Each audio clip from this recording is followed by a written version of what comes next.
네, 안녕하세요. 캐부자입니다. 시청하시기 전에 구독하기, 좋아요, 그리고 알람 설정까지 부탁드립니다. 네, 작년 2월 달에 집값은 피크를 치고 지금 그 뒤로 뭐 8개월 연속, 지금 연속적으로 지금 집값이 계속 떨어지고 있는 상황인데요.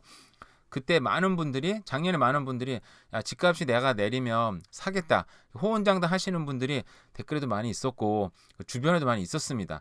근데 저는 궁금한 게 정말 집을 사셨을까라는 궁금한 게 사실 있긴 있어요. 집을 사는 게 그때도 어려웠고 좀 혹독한 경험을 했습니다.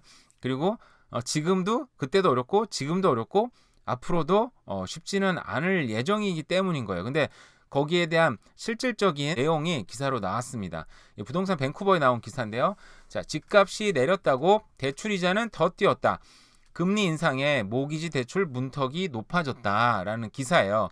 자, 일단 금리 인상으로 BC주 집값이 하향 안정세로 돌아왔지만 구입 가능한 매물은 여전히 적다. 되게 중요한 얘기입니다. 집값이 떨어졌는데 쉽게 얘기하면 내가 살 수 있는 집은 여전히 그때도 적었지만 지금도 여전히 적다라는 거죠. 자, 밴쿠버 평균 주택 가격이 78,000달러. 그리고 빅토리아 같은 경우는 12,000달러로 각각 하락을 했다고 합니다. 조금 하락을 했죠. 근데 주택을 구매하는데 필요한 연소득은 2만 달러 이상이 급증했다. 그러니까 옛날처럼 똑같은 상황에서 집값이 떨어졌는데 예전보다 좋은 집을 못 산다는 얘기예요. 이게 다시 해석을 하자면 무슨 말인지 아시겠어요? 야, 옛날에 집값이 높았으니까 이 집을 내가 못 사니까 떨어지면 사야지 생각했는데 여전히 그 집을 못 사고 예전에 살 수 있는 집보다 더 못한 집을 산다는 얘기입니다. 왜냐하면 금리가 너무 높으니까. 금리 때문에 나오질 않아요. 금리 때문에 모기지 자체가 나오지를 않고 모기지가 옛날보다 훨씬 적은 금액이 된다라는 거예요. 그래서 옛날보다 집 사기는 쉽지 않다. 오히려 더 어려워졌다. 또 BC 주택장관은 BC 정부가 주택 공급을 늘리는데 진전을 보여왔음에도 불구하고 뭐 지금 예전보다 지금 밴쿠버 시장도 그렇고 EB 수상도 그렇고 주택 공급을 늘리겠다. 온타리오도 마찬가지입니다. 근데 그럼에도 불구하고 자, 신규 이주자들 수요 증가와 모기지 금리 상승이 경제성을 저하고 있다. 왜냐하면 주택 공급을 막 늘리고 싶은데 건설사도 돈 버는 회사입니다. 건설사도 돈이 맞아야 공급을 해서 막 하고 있는데 건설사조차도 모기지를 받기가 너무 쉽지 않다는 거죠. 그러니까 이래저래 막 이 수요 증가는 여러 차례 다르지 않았습니까? 지금 이민자들이 많이 왔고 또 유학생들도 많이 왔다 그러더라고요. 그런데 이 수요는 엄청나게 증가했는데 금리 상승으로 주택 시장이 지금 사실상 안정화되는 듯 보이지만 지금 앞으로 좀 중장기 추세로는 다시 한번 또 주택난이 올 거라는 지금 많은 예상을 지금 하고 있잖아요. 그죠? 연방 이민주 장관을 만나 이민자 수용 목표와 주택 공급 목표가 동시에 실현돼야 한다는 점을 강조했다. 이민부 장관하고 지금 이 칼론 장관은 어디 장관이죠? 주택 장관이네요. 주택 장관. 주택 장관끼리는 지금 서로 얘기가 다른 거예요. 이민부 장관은 사람들이 더 많이 들어와서 경제 문제를 해결하겠다 그러는데 주택부 장관은 지금 집이 없다. 오면 난리 난다. 이게 지금 온타리오주나 지금 알버타주나 BC주나 지금 다 마찬가지입니다. 지금 이 주택 공급이 따라가지를 못하고 있어요. 그러나 연방정부가 주택 공급에 적극적으로 개입할 가능성이 높지 않아 보인다. 네. 한국이랑 다르게 캐나다 정부 같은 경우에는 이런 주택 문제에 적극적으로 개입하지 않죠. 어떻게 보면 시장 논리에 맡겨오는 상황인데 사실은 이게 장기적으로 봤을 때는 더 좋은 해결책이 될 수 있다고 보지만 당장에 이제 이 표를 당장 바라는 어떤 정치인들 입장에서는 어떻게 보면 뭔가 좀 빠른 어떤 해결책을 보여주는 건 액션을 보여주고 싶은데 쉽지 않다라는 거죠. 주택 판매가 둔화하는 동안 매물이 더 증가하면 가격이 더 추락하락할 수 있지만 현재는 신규 등록이 지금 감소하고 있는 상황이라고 합니다.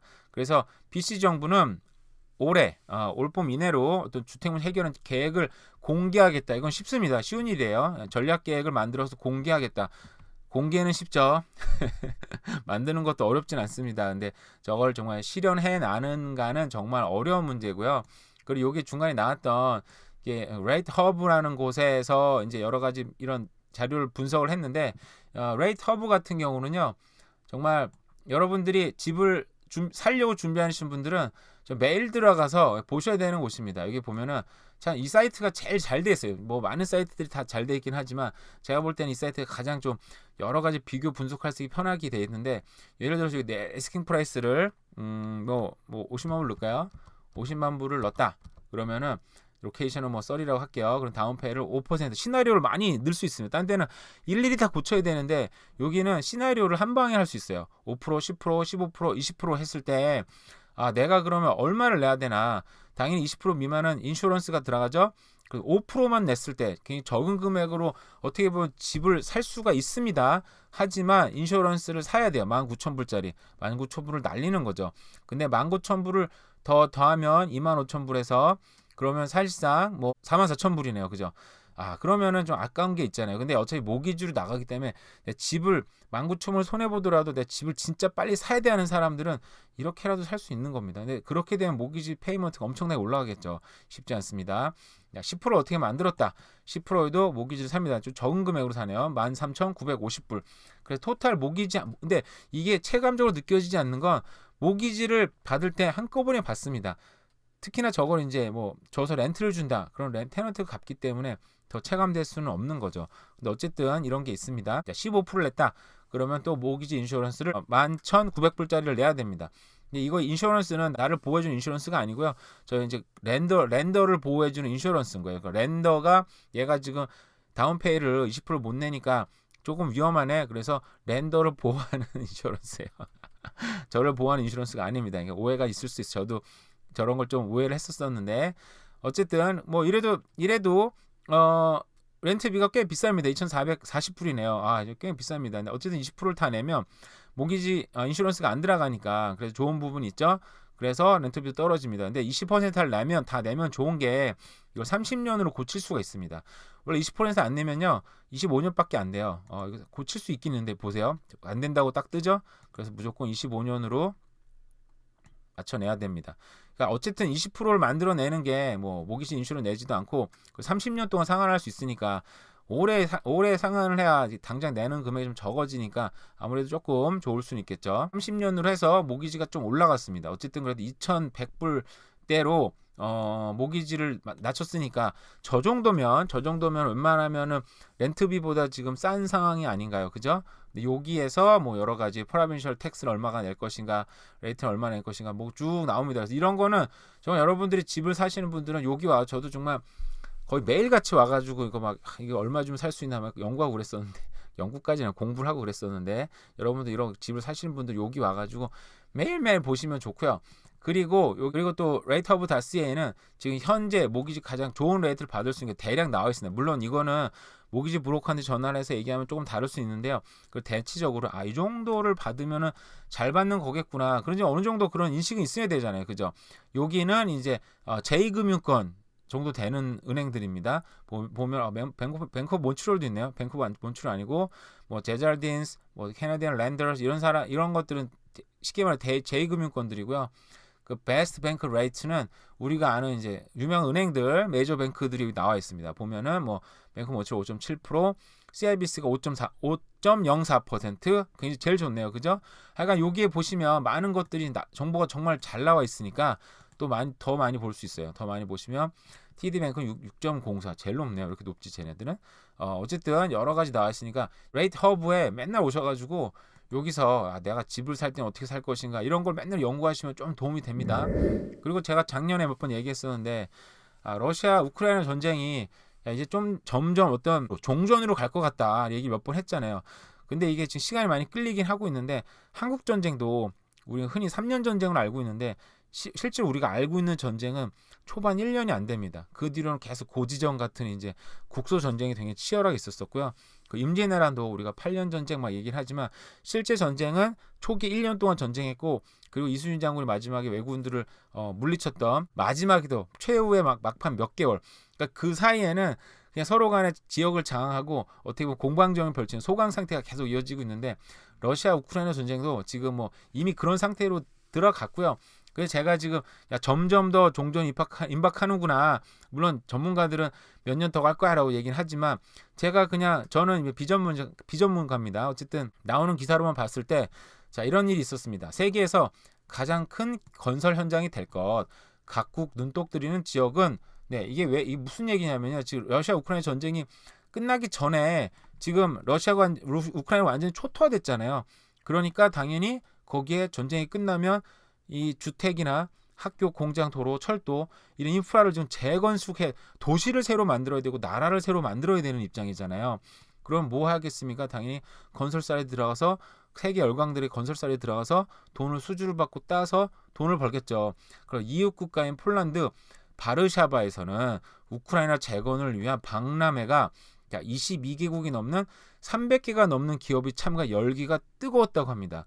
그 전쟁이 끝나지도 않았는데 세계적인 기업들은 이미 가가지고 야 우리는 지금 어디에 가서 무엇을 세우고 니네는 서로 뭐 경쟁을 한다고 하지만 업체나 유명한 나라들 열강들끼리는 서로 지역을 나눠 먹겠죠. 또 야 여기 너네 먹고 나네 먹고 이게 사실은 이미 그렇게 했다고 폭로가 됐습니다. 미국도 그렇게 제안을 했다고. 근데 아니라고 했지만 제가 볼 때는 좀 99.9%의 확률로 그렇게 됐을 거라고 생각을 하고요. 그리고 이런 행사를 지금 미국 투자은행 JP 모건 체이스가 주최를 하고 있다고 합니다. 네. 지금 우크라이나 어떻게 우리가 재건할 것인가를 다른 나라 기업들과 대통령들이지만 논의하고 있고요. 근데 거기에 젤렌스키 대통령도 화상으로 참가를 했다고 합니다. 왜냐하면 이 나라에서 돈을 주지 않으면 우크라이나 재건을 할 수가 없어요. 그리고 세계 최대 자산 운용사인 블랙락도 지금 우크라이나 재건 사업에 뛰어들었다고 합니다.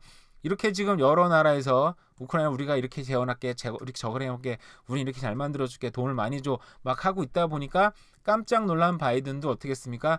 바로 우크라이나를 찾아갔습니다. 그래서 야 5억 달러 규모의 새롭게 군사 지원을 해줄게라고 얘기를 했어요. 자 이게 지금 뭐 갑자기 또 막 급하게 또 뛰어든 게 지금 우크라이나에서 키이우를 전격 방문했다고 하는데요.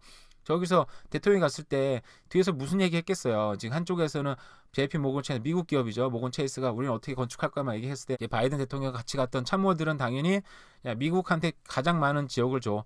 수도를 주고 가장 좋은 지역을 주고 그리고 이렇게 뭐 프랑스는 어디 주고 영국 어디 주고 주르륵 하고 한국도 참여했습니다. 한국도 어디 좀 주고 해. 대신에 우리가 전쟁 어느 정도 끝내주고 영토는 우리가 어느 정도 찾아줄게. 이런 딜들이 계속 있는 겁니다. 진짜 이게 전쟁이요. 이게 참 안타까운 얘기인데 좀 어떻게 보면 거대 비즈니스의 현장인 거죠. 정말 이 어떤 국가 단위 비즈니스 현장인 건데 결국 근데 이런 국가 단위 비즈니스가 일어날 수 있는 곳은 가장 힘이 약한 나라들, 맘대로 치고 빠질 수 있는 나라들이 옛날 우리나라도 그랬습니다. 한국도 저런 나라였었고 지금 캐나다 같은 경우는 뭐 당연히 미국 옆에 있고 영연방 국가고 그럴 일이 없겠죠. 근데 한국도 저런 때가 있었고 지금 대만이 지금 그렇게 지금 중국하고 쳐들어간다고 계속 협박을 하고 있는데 지금 미국도 어떻게 보면 지금 거기서 지금 발맞춰서 움직이는 상황이기도 하고요. 그래서 결국은 우리는 나라가 또 힘이 있어야 된다라는 또 얘기를 또 하면서 오늘 경제 뉴스와 대략 살펴본 뉴스들은 마치도록 하겠습니다. 야, 오늘 하루도 좋은 하루 보내세요. 감사합니다.